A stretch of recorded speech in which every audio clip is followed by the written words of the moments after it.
Greetings. Today I have a short devotion from Psalm chapter 5. It is your approach to God and it is my approach to God.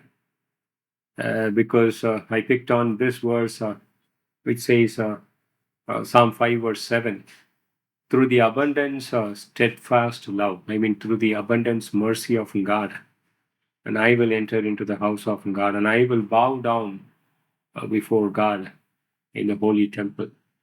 And he is talking about the approach to God. And what is so special about him talking about his approach to God?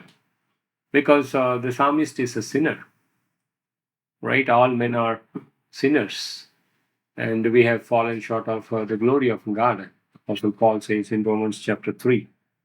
And he tells about the sinfulness of a sin.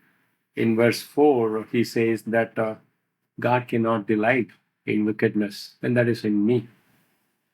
And God cannot dwell with evil. And then he says, the arrogant cannot stand before God. And in fact, God hates all evildoers.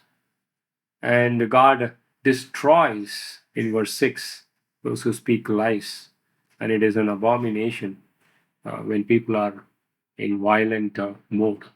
So you see here, God doesn't delight in verse 4, and God hates in verse 5, and God destroys in verse 6, and God hates, abhors in verse 6, verse B. When such is the situation, and all these verses are applicable to me because my mother conceived me in iniquity in Psalm 51, verse 5. And when I see myself like that before God, what chance do I have to approach God?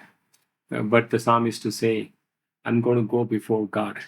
But what is the approach? What is the mode? What is the way by which I will find God? And that is the answer that he gives in verse 7.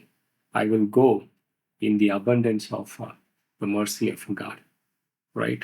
I will enter into the house of God.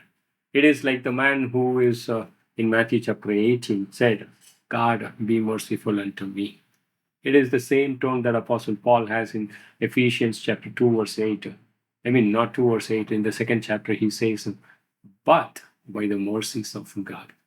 And it's an amazing thing that we have the mercies of God towards us because of Jesus Christ, and we could approach God just like Abel approached God.